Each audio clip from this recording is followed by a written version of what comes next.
dokey. Looks like we're in. We're on here. Yeah. Okay, great. Hey guys. Good morning. Happy Saturday, everybody. Welcome to our Spoken Garden Saturday Live with Sean and Allison from Spoken Garden. If you're joining us for the first time, let us know in the chat where you're joining us from. Those of you that we know, please say hi in the chat. Let us know that you're here. Yeah. Yeah. And love to hear from you. Yeah, and we got a little bit of a different setup today.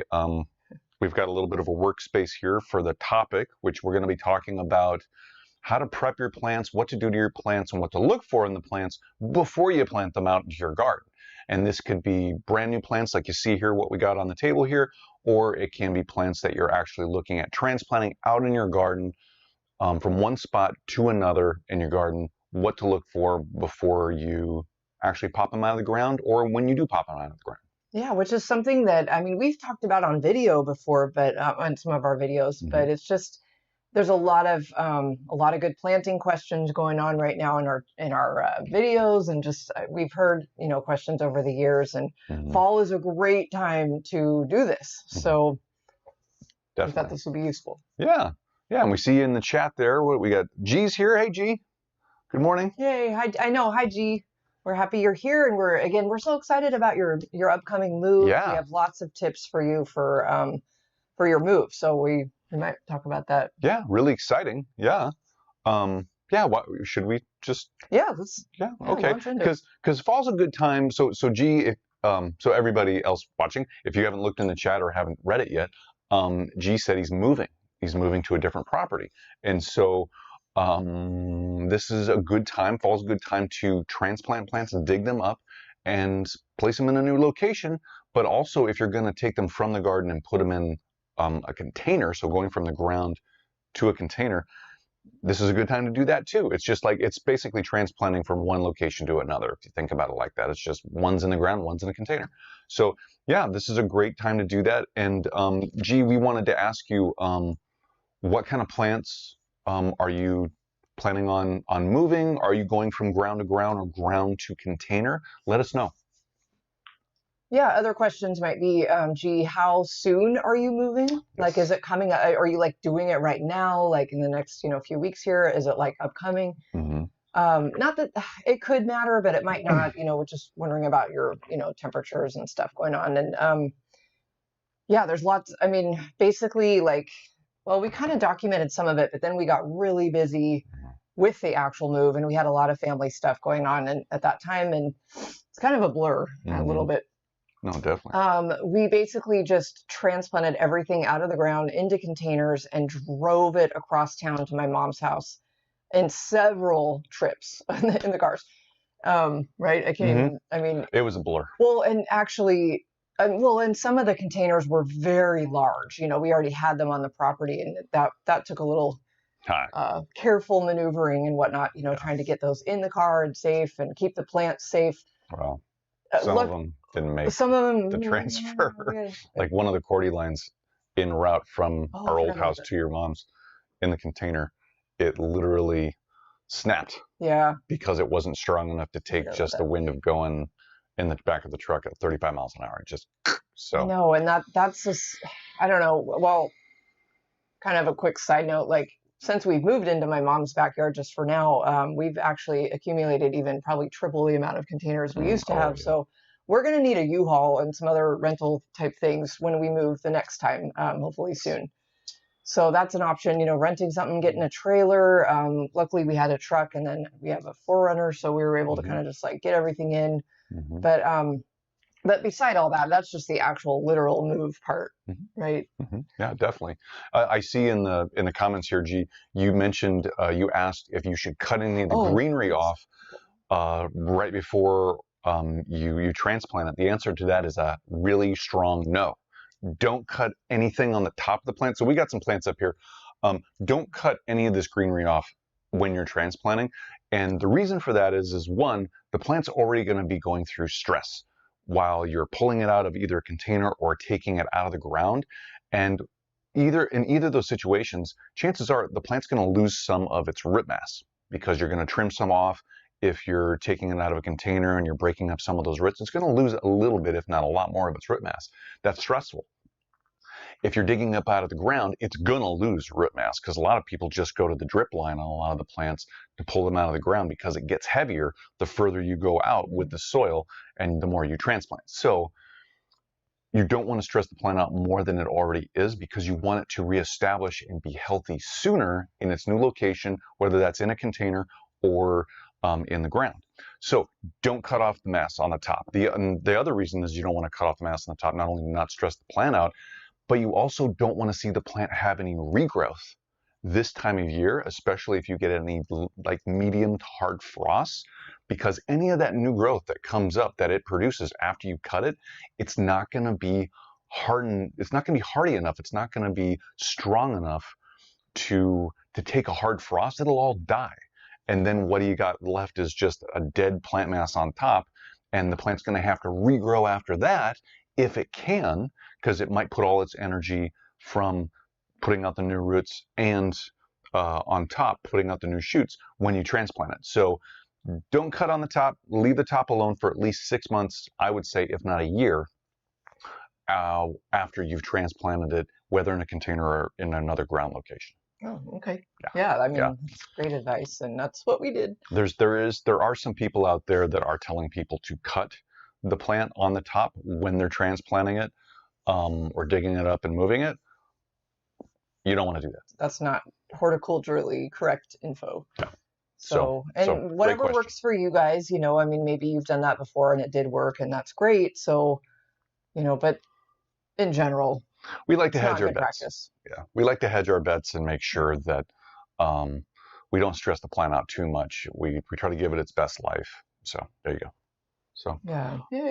Wanted to say, so we've got Tracy here in the chat. Hi, Tracy from Lacey. Thank you for joining us again, Tracy. We're so happy you're here. And Budget Gardening Vita Loca's here. Good morning. Morning, Budget Gardening. Vita Loca said she's dividing and moving perennials around the garden. Cool. So, very cool. Very cool. Perfect time of year to do that, right? Mm-hmm. Let's see. Our move is between now and November 1st. Oh, good for you guys. Okay. They're going from ground to ground. Okay. A few plants we're transplanting. Perennial. Oh, some of the plants are lavender, rudbeckia, feverfew, dahlias, Shasta daisy, and yarrow. Okay. So some herbaceous perennials, some bulbs. Yeah. Okay. Maybe a hardwood lavender, possibly. Yeah, G. Super cool. You probably already know this, but try to match up the soil type with like from when you're going with the plant from your current property to the next property, just so there's not any craziness with growing any of the plants like the lavender in too heavy of a soil. It likes that really well draining soil. Something to consider. It's just an example. You probably already know that though, because you've been doing this for a little while. Yeah. Try to when you're taking them out of the ground, just in general, try to keep as much of the root mass as possible that you can physically lift. Going with the drip line is really common with people from the side to side where the water drips on. If you've never heard of that before, anybody out there, digging down on the sides. If you can go further out, that's better. Just because you keep more of the root mass that the plant has already developed in that location. So. Yeah. Okay. Yeah. Let's see. Good. Well, really quick too. And G, if you need to move the plants sooner rather than later, you can always put them in kind of a holding pattern, quote unquote holding pattern, in containers or on tarps. Just make sure the roots are kept moist and they're not exposed to too much cold temperature or extremes of hot or cold. So that's why in a holding pattern, a container works really well if you can do that. If you can't, maybe hold off on pulling them out of the ground until sooner when you can actually plant them, get them out of the ground, plant them in your new location. I know that's hard to do because unless you've already taken ownership of the new property, and then you can do whatever you need to do. But if you need that holding pattern, again, containers are easy to do that. So yeah, totally. Okay, that's all I'm going to say.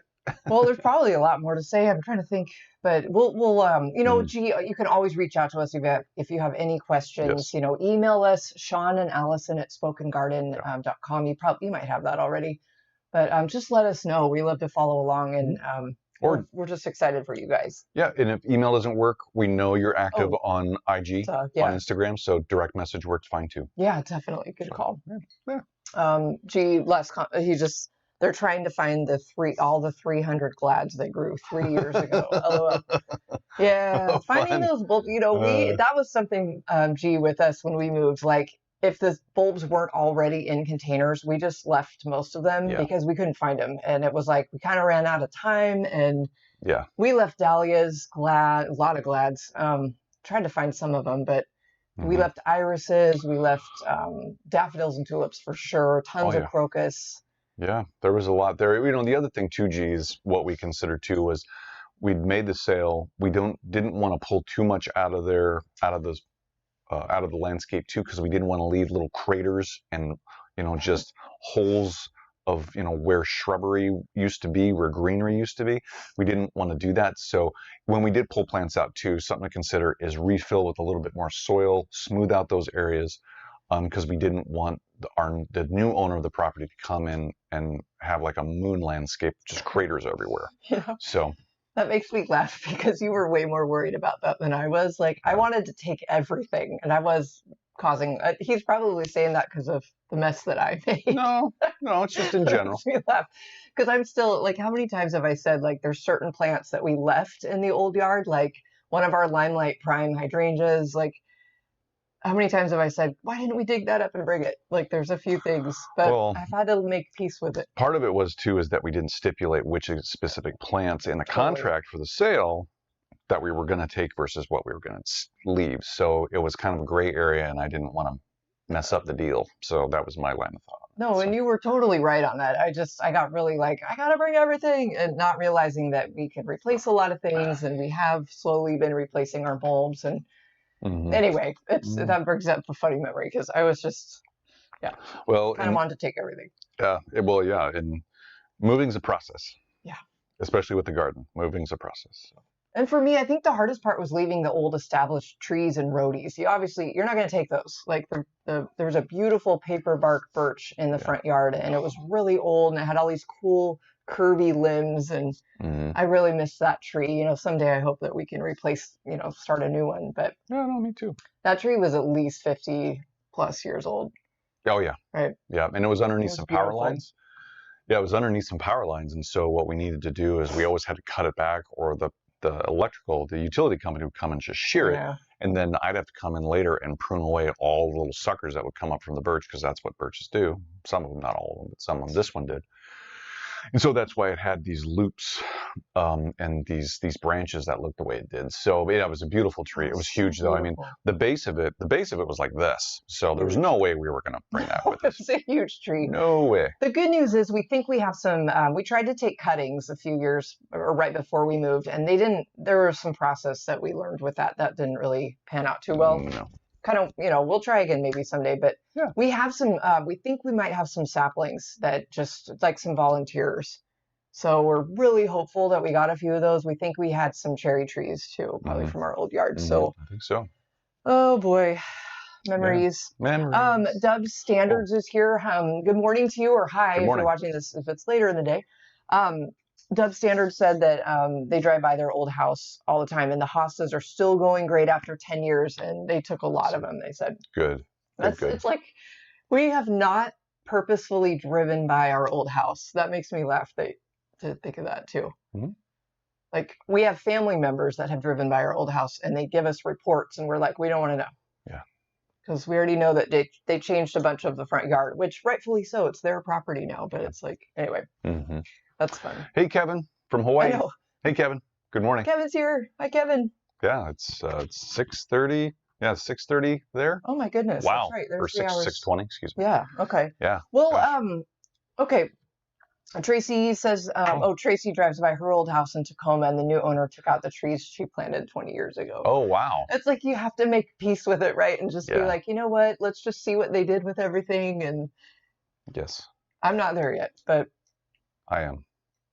We've moved forward. I mean, definitely moved forward. Yeah, got to move forward. Got to keep looking forward. Looking back doesn't serve much of a purpose. I know. It is. It probably would be fun to see someday, though. So what do we have over here?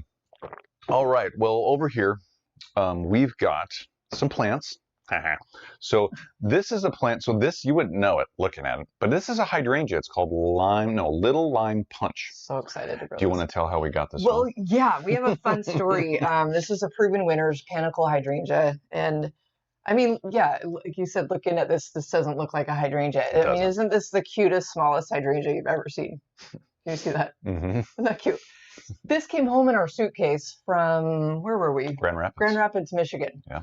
So they were nice enough to give us some plants, and this one made it. This one made it. Not all of them made it. I know. I'm sad. There was a really beautiful.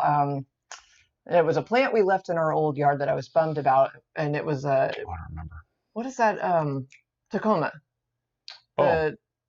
Oh my gosh! Sorry. I can't remember. I can't remember. Well, anyway. But a Tacoma. Yeah. It's. Why am I blanking on the name? I don't know. We could look it up too.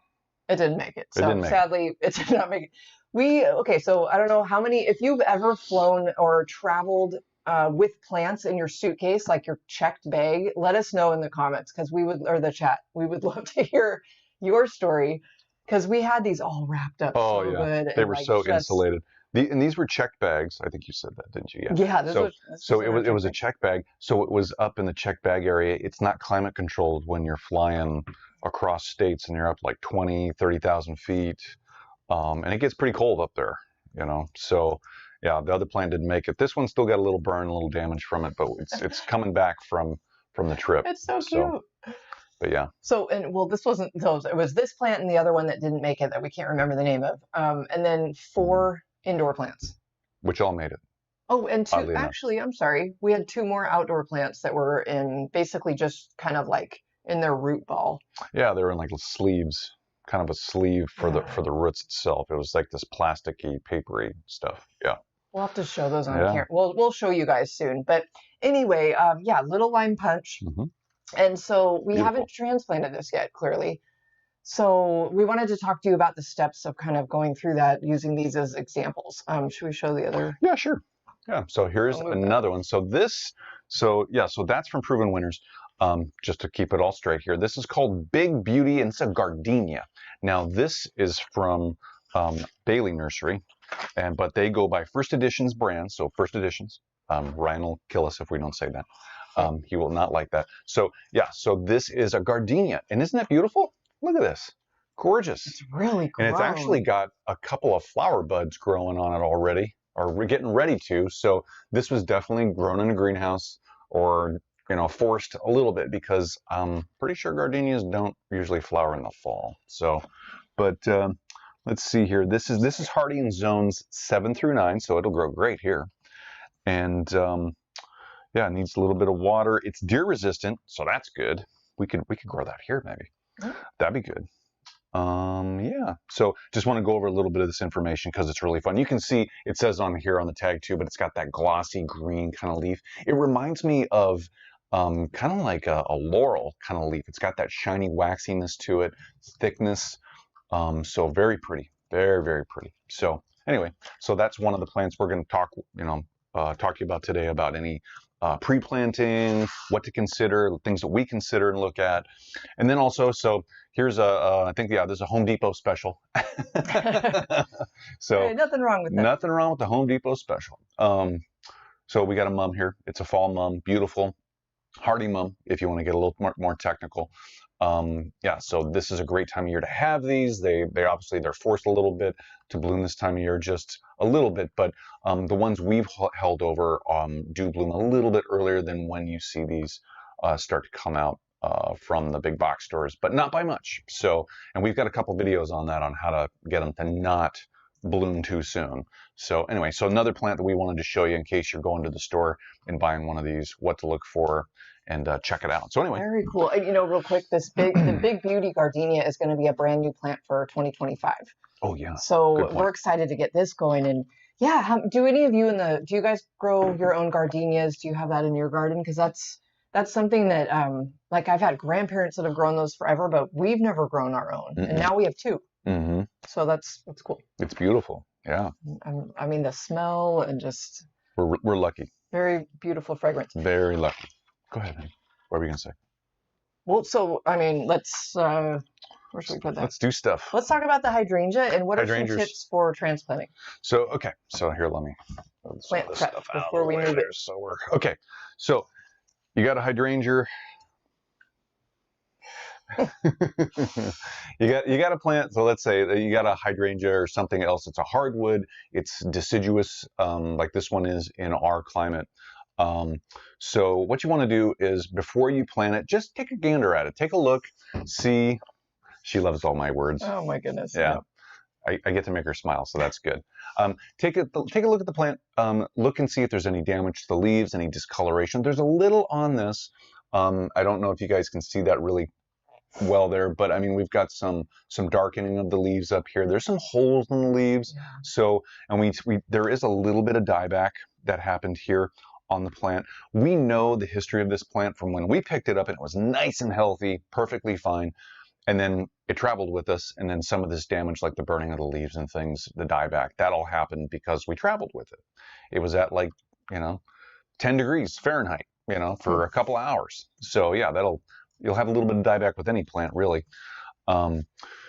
So we know that it's going to be okay. So that's fine. That's nothing to be concerned about as looking at the plant. Now, if you're picking up a plant at the greenhouse or at a nursery, and you see some of this dieback, there's discoloration stuff, and you got some holes in the leaves and things, you might think twice about buying that specific plant and ask yourself, what do I think is doing that damage out, in this area where, try and think about it a little bit if you can, where it came from. Talk to somebody there and say, hey, I noticed this on the plant.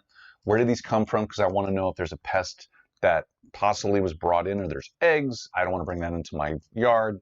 And maybe that's just a big hassle anyway. So maybe you don't even want to go that far. If you see this, maybe move on to the next plant, or just be wary of those plants that have that damage and look like that, because you don't want to bring anything into your yard that's going to affect any of your other plants. So that's the top portion really about this. On this plant here, yeah, there's, if I had any questions about, is this tissue alive, is it not, I could always do the thumb test with my fingernail, my thumbnail, and just scratch that bark off there in just one little area and see if there's any green underneath, a green colored tissue underneath that bark. And if there is, that means it's alive and it's translocating, it's doing everything it needs to do, so that's okay. If it's brown or if it's any other color than green, it's dead. It's just dead. So that gives you that lets you know what's going on with that stem. So anyway, just a couple things there. What I like to do when we're at the greenhouse or the nurseries and stuff is I like to take the plant, hold it like so, kind of put my fingers in here like that, or maybe I'll do that. I like to turn it upside down because I like to look at the roots. I like to look at the roots and see what's going on underneath here. And what I'm looking for is the root distribution around the whole soil area that I'm looking at, and see, how is it distributed? Is it even on both sides or all the way around? Is it kind of, is there not so much on one side versus another? And then also, what is the root color? Is it more of a white color, a really light brown color, or is it more of a grayish brown or dark brown? If it's the light brown or more of a white color, that means it's alive, it's doing good in those areas. If it's more brown, like I can see over here, there's not a lot of roots over here on this side.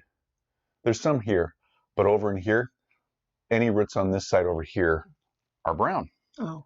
And that usually means they're not doing so good, or they're dead. So, and also on this, so if the roots are on this side of the plant, for the soil, but they're not really on this side, that can be an indication that the sun was hitting this side a lot and it heated up. Therefore, the plant's roots that were on this side just kind of dwindled back, but it grew more roots on the other side where it was cooler, not so stressed out, and not so high of a temperature. So that can be an indication of that. That's usually a pretty good sign of that.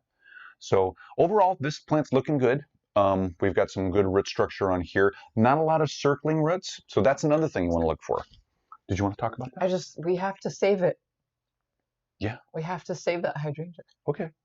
Just say you said that there's some dead roots over there, and I was like, oh no, it's okay. It's okay. It's just yeah, nothing to worry about.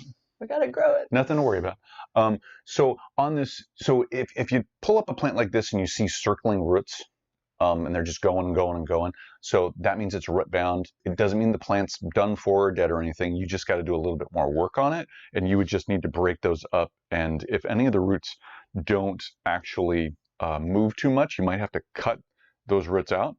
And so we've made, I think, didn't we make a video on that? The root pruning. Yes, we have an older short, but we were going to make a new one. We're going to make an updated one. Cool. This fall. That's always fun. Yeah, I think that's because a lot of people are really nervous to do that. They don't know how to do that. They're afraid they're going to kill their plant.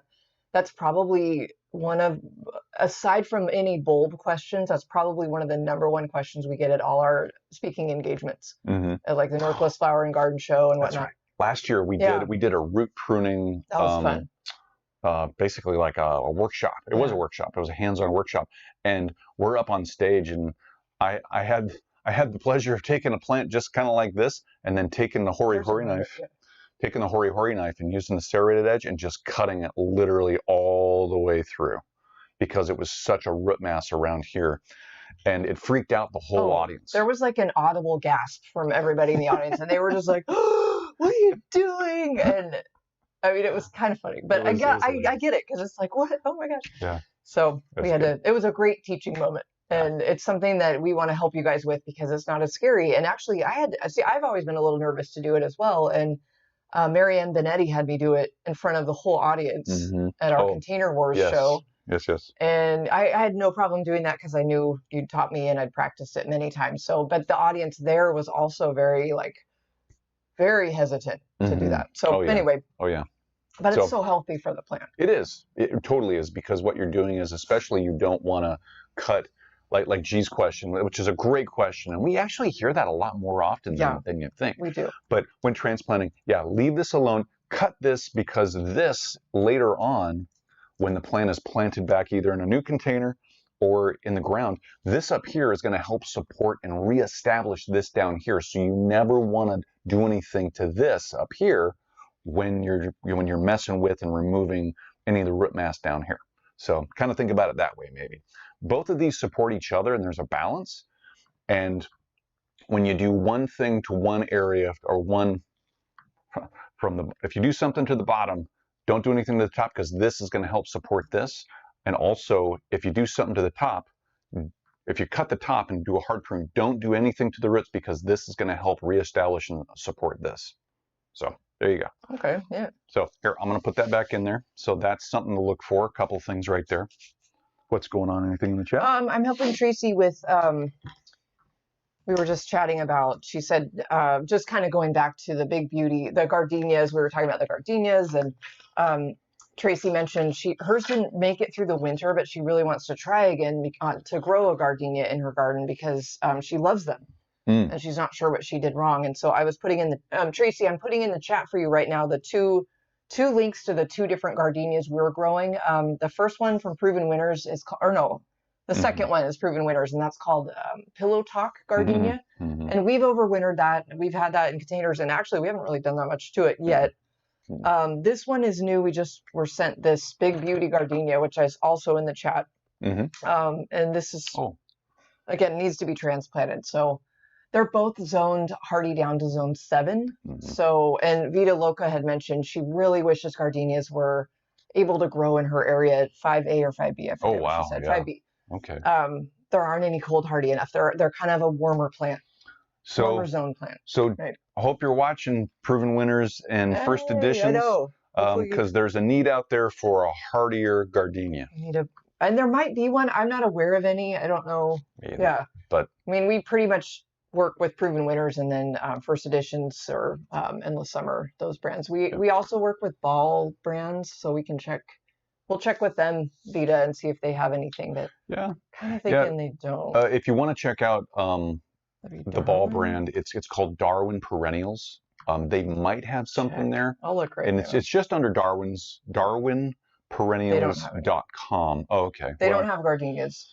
So, I mean, it's up to you guys. Yeah, Darwin Perennials, Proven Winners, Spring Meadow Nursery, who we work with, which is amazing, which is Proven Winners, and then also First Editions, Endless Summer, which is Bailey Nursery. We work with all 3 of those companies, and those are their brands.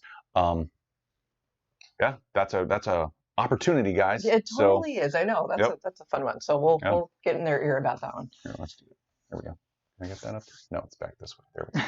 Oh, that's fun. Yeah, just want to make sure we're giving shouts outs. So okay, we talked about not cutting things back. Did we talk about that yet? Yeah. Okay, and we talked about root pruning. We talked about it. Yeah, we might be able to do a little bit here on one of these other two plants here. Okay. Yeah. Yeah, let's check the roots. Okay. Or what were you going to do next? Well, that was the other thing I was going to do, is just go over this and say, okay, this is really cool. So what we did with the hydrangea here is we looked at the top of the plant to look at its healthiness. Is there any bugs? Are there any diseases? You know, what's going on with the growth? And so again, we knew there was some damage from traveling with it. We know what that's from, so that's okay. We don't need to freak out about it or anything. With this Gardenia, there's visibly nothing really going on here to be concerned about that I can see. There's a little bit of chewing going on the leaves maybe, and we haven't had this really long enough to know if that's actually from our garden or if that's from when it came to the nursery where we picked it up, or where it was grown. So, but there's just a little bit of chewing going on there, and that's okay.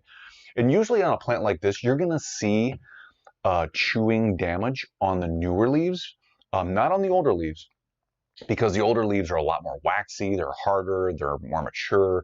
The newer leaves are a lot softer tissue, they're not as waxy, so the bugs like caterpillars or even grasshoppers, they're gonna chew on those newer leaves. So just keep that in mind when you see that. So, but yeah, looking good overall. Yeah, let's take it out and see what we got here. This thing has doubled since it was sent to us. Size of it. So we're going. Oh, there we go. Oh, look at all those roots. Now that is a healthy root system. Very cool. That's super cool. Very cool. Okay, so there is some circling going on here. Oh, sorry. What's wrong? What's wrong? Spider. Sorry. We're all good. Okay. Sorry. My bad. I've been a little spider crazy lately because they've been coming in, so I don't like indoor spiders. Hope you're all awake now. Sorry. Okay. So circling roots, you can see the roots are starting to circle a little bit up there. And that's okay though. This isn't cut worthy. We don't need to cut this off. You know what? Actually, we needed to laugh this morning. No, that was good. If you could see the size of some of the spiders that I've found lately that I've made Sean just help go away. I hate to say that we've killed them all, but we have. Sorry. Doesn't bother me. I'd like to just release them outside, but they're big. One was like probably almost as big as my hand. I'm not even joking. So I'm a little like, it's just that time of season. Outside, I could care less about spiders. I can coexist with them. It's their environment. I'm in their home. But when they come in, sorry. So later, my hero. So thank you. So later on, when we put the chapters in, in YouTube down below in the description, there's going to be spider talk. No spider. Yeah. No. Okay. No. Okay. So we don't need to cut this gardenia's roots. We don't need to be that drastic with it. We will break these up. So when we're planting these, we're going to try and just literally, I would, if it was me, I would literally just get into this with my hand, rip it out, splay those roots out, spread the roots out, and then put it into the garden, and then make sure all of these roots are just coming out in their general directions, out into the new soil to give it that anchoring. But we don't need to do a hard prune on this. But this is the poster child of healthy roots. Yay! Seriously. Good job, first edition. Yeah, look at that. I mean, that is just those are white, healthy roots. And plus, I was going to say this guy didn't travel in our suitcase. I mean, it didn't, but it did get shipped to us. So it did. From Minnesota. From Minnesota. So it's looking pretty good. It's a Minnesota gardenia. That's right. So, yep. But they can't grow them there, sadly. But actually, this was probably grown they have an Oregon location. Yes. That could be where this came from. Yes. Definitely. So you know what? Stay tuned. We'll have a planting. Well, I mean, we're gonna have we have a lot of planting to do, probably like you guys. So we'll be showing these, especially like these two. We'll do a planting video and show kind of. Yeah, that'd be fun. Yeah. Yeah, and also we have the Pillow Talk gardenia. It's got some challenges. Oh, yes, yeah. It's had some challenges since we put it in the garden. True. All the lower leaves, I guess we can talk about this when we plant this one. We can show that one too. All the lower leaves are really yellowing. It's definitely got some discoloration. It did flower though, so it felt healthy enough. It was healthy enough to flower, even under those conditions where it's stressed out a little bit. So we're not exactly 100% on this, but we know, but we don't. We're not 100% on the very cause of what's going on with that, but we do know that gardenias do like a little bit more acidic soil, and we've got it in some really neutral soil.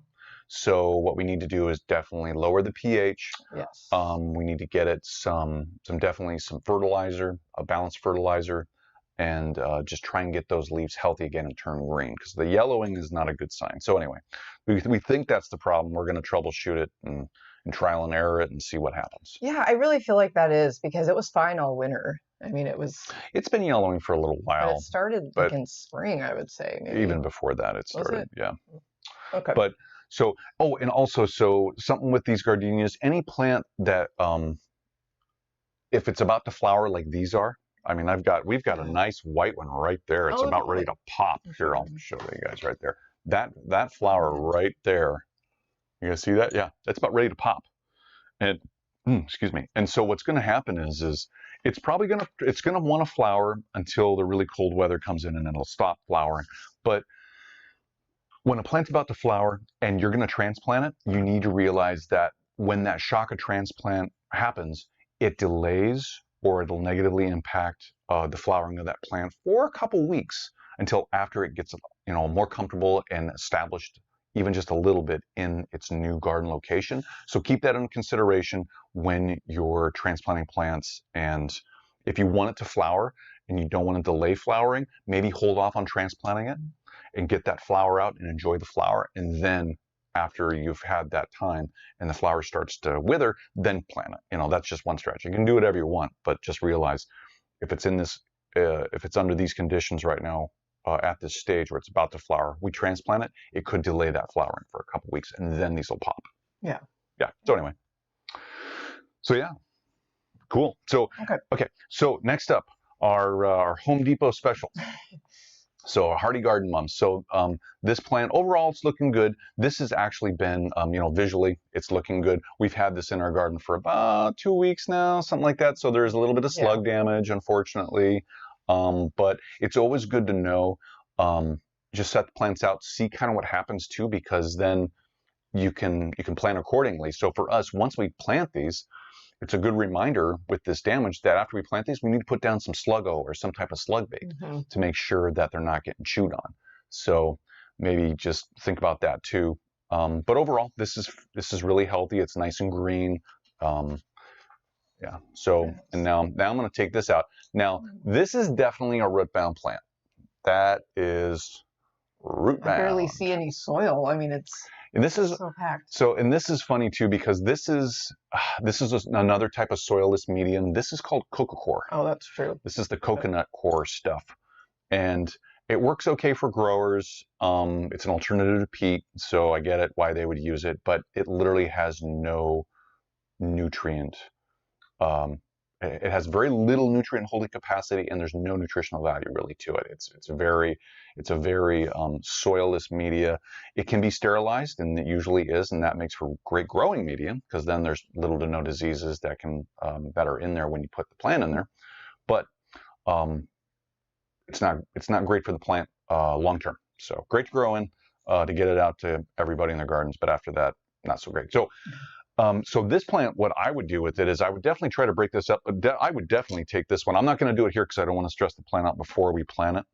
But I would definitely take this hori-hori knife and cut off at least probably 1/2 inch to 3/4 of an inch of that soil straight across, because this is too bound up and it's going to be too hard for me to break all this up, take the time to do it. So I'm just going to cut it off and then splay the rest of the roots out, because it does have pretty healthy roots there. They're whitish, so they're healthy. It's growing good. Obviously the top is fine. So, but yeah, I would definitely cut this and then splay those roots out, pop it into the ground. A lot of people don't do that though, because they treat these as annuals. They just take it like this. They just take it like this They plop it in the ground and they leave it. So what happens is, if you do that, realize that the roots are going to start, they're going to keep growing in that same configuration overall. Some roots will try and come out, but it's going to be hard for them to leave this soil in its porosity and its structure and by itself and get out into the new soil. It might want to do it and might not, but the majority of all the roots are going to stay in this configuration of this ball unless you break it up and get those roots out into the new soil to help it get reestablished into that soil and take advantage of the anchoring and all the soil nutrients and everything out there. So yeah, and for us, again, this is a perennial. We can hold this over. We got to treat it a little, we got to protect it a little bit, but it can winter over for us. So anyway. Yeah, we've had mums from, like, if you've ever gotten those big mums that they have at Costco, they get them in, everybody, they sell out really fast. People go gaga. We still have a bunch of those that we've just overwintered. A lot of the mum videos that we've had in the past where we've shown you how to overwinter them. Like right now, I think our most popular video is about overwintering mums. Yeah. On YouTube right now. Mm-hmm. It's something that we filmed like 3 years ago, but we're so thankful that it's been helpful for people. It has. In fact, we might want to do an update on that. Sure. I think that's been on our list for a while. But we can do that. Yeah. But anyway, regardless, like those are all mostly Costco mums. So it's kind of fun that they come back every year. Costco or Home Depot. Probably Home Depot. One of the two. And it's fun that we get to live overwinter them and they come back. Yeah. So some really quick some closing points here. Just before you plant any of the plants, definitely look them over like we were showing you. Do what you got to do for the roots and whatnot. Make sure they're fully hydrated before you plant them. You don't want them lacking any water when you plant them. If you see them getting droopy or they're looking just a little, they're looking wilted, let's say. Right before you're going to plant them, maybe hold off a day or two, water them really well, and then see if they perk back up, because you want them at their best before you stress the heck out of them and put them in the ground and break up their roots and do all that stuff. So, yeah, and a little fertilizer never hurt anybody. Just a little bit, not a lot. So.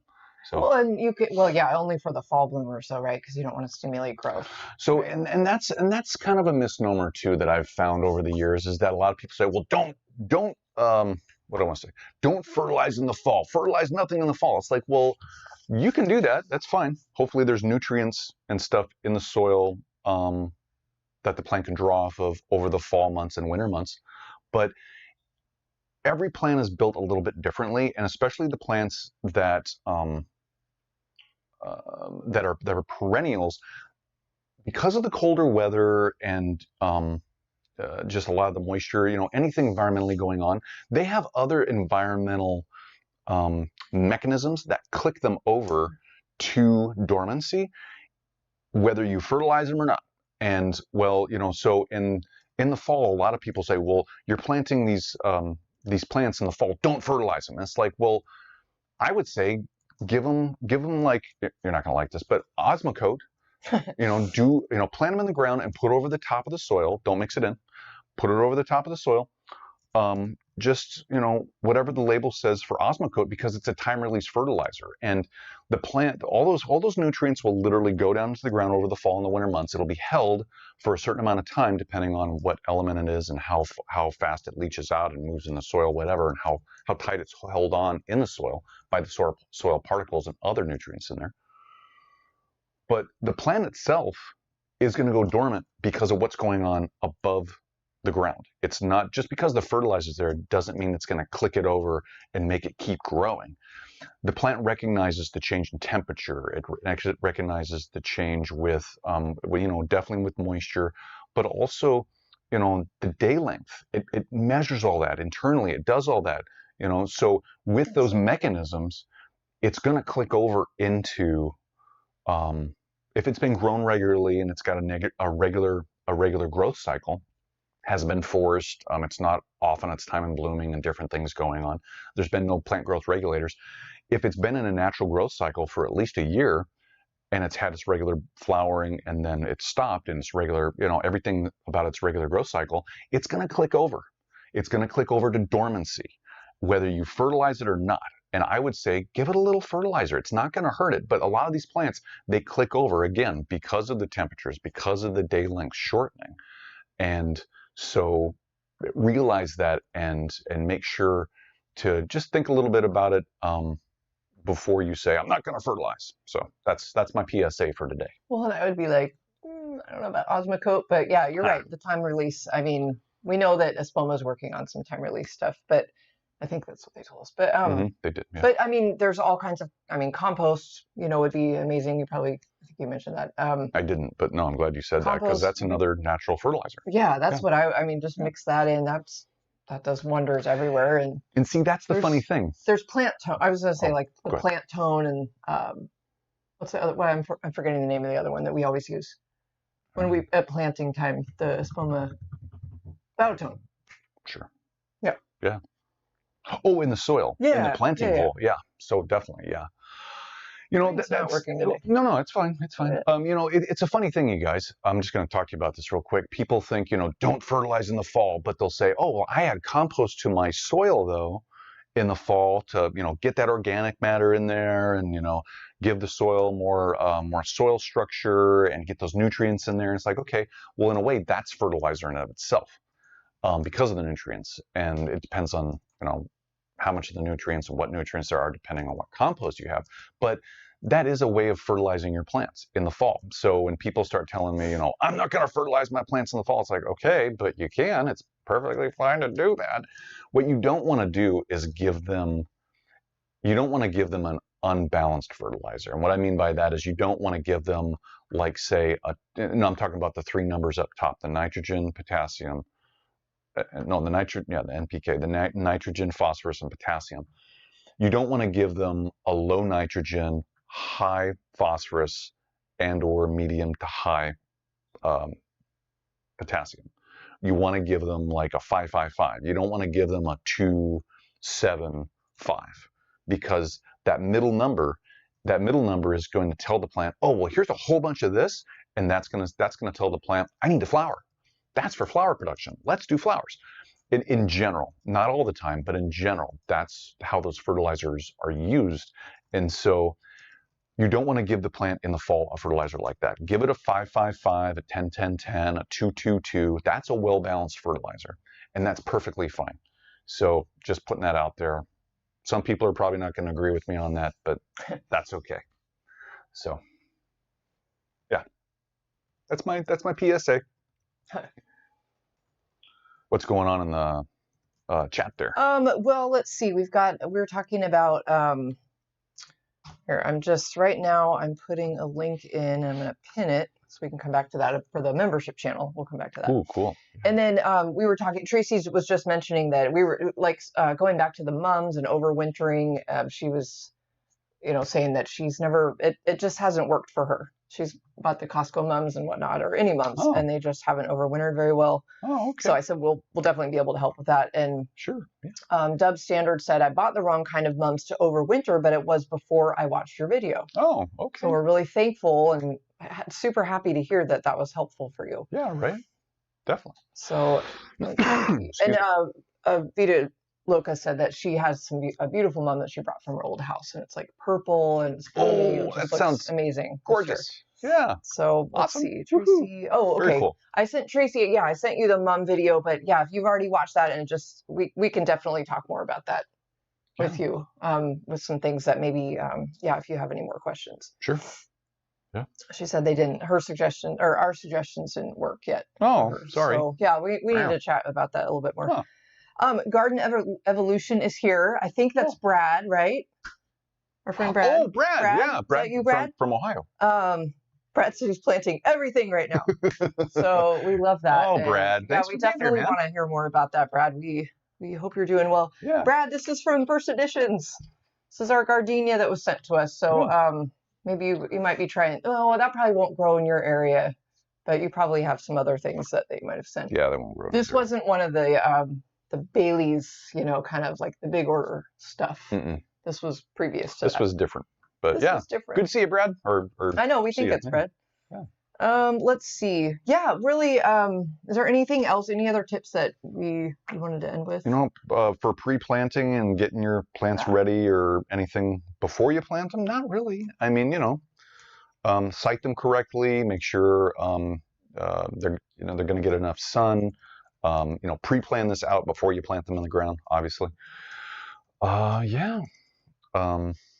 Do height considerations, kind of, you know, if you can, maybe move the plants around, you know, kind of see based on, you know, spacing and how tall they're going to get, where you want to plant them. You know, you can space them, place them out in the garden like this before you plant them. I mean, that's fun. Yeah, I know. There's a lot of fun things, and I know a lot of us are planting right now, and just we have a lot of planting videos coming up actually, just to kind of, and probably some things that we won't film because there's just like too much. A lot of you were already doing this anyway, so definitely let us know if you have any questions or any I don't know. Yeah. If you have any questions about anything from today, of course, just like leave them in the comments, or you can email us at seanandallison@spokengarden.com.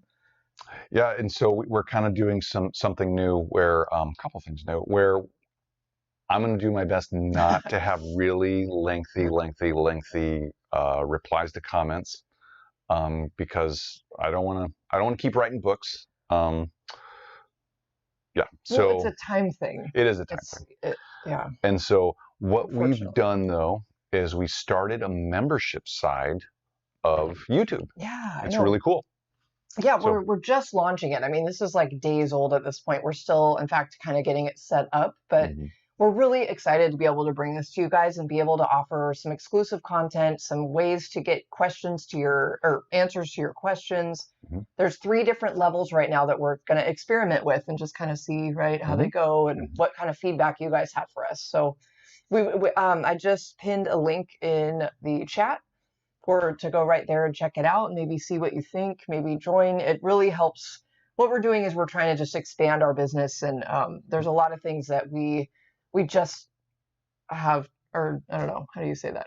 We're having trouble getting time or having the time to kind of get to everything. Yeah, well, and say it that way, but the membership levels, there's different dollar amounts for those, and it helps us keep creating this content, because it costs money for us to have all this set up, to have the technology, to spend the time doing things, and to get to different places. I mean, you know, gas. Yeah, I know. So, you know, there's some cost to what we do, and so we'd appreciate if you guys wanted to help support that, to help support what we do here.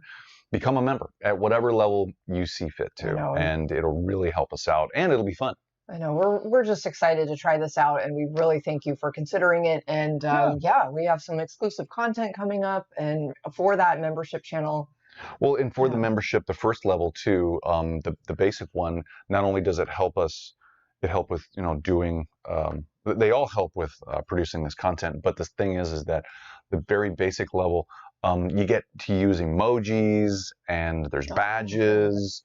The badges are depending on how long you've been a subscriber with us, and watched our videos and interacted, and you know, we've been able to help you out in your garden. So there's right at that basic level, it's really fun because you get to use very specific, unique emojis that some move, some don't, and that other people that aren't members don't get to use. So it just makes it a little bit more interactive and fun. I know. So, we're gonna just keep building that up, and maybe change a few things if we find that they're not really helpful for you or whatnot. But yeah, we're excited to offer that. So please consider that, and we really appreciate your consideration.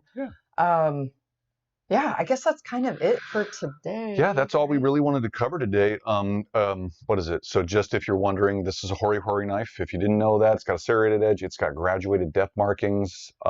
It is pointed, and it can be a little sharp on the side, so be careful. But yeah, so this is a great tool to use for prepping your plants and planting them. And then also, we didn't use them today, but we've got our hand shears here.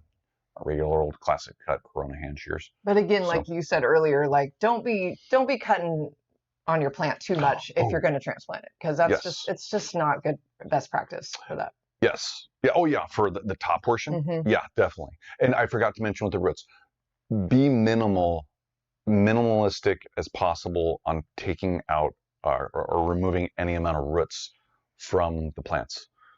So take off the least amount as possible. Okay. Yeah.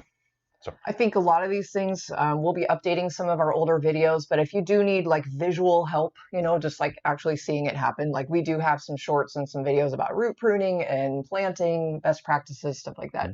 They're just, you know, they're a couple years old, but the information is still valid. But we will be updating some of those this fall and winter. So stay tuned for those. Yeah, guys. Yeah, and thanks for being here, everybody. Thanks for all your questions and comments in the chat area. If you're watching this in the replay, thank you for your comments down below. Make sure to place a comment down there. We'd love to hear from you.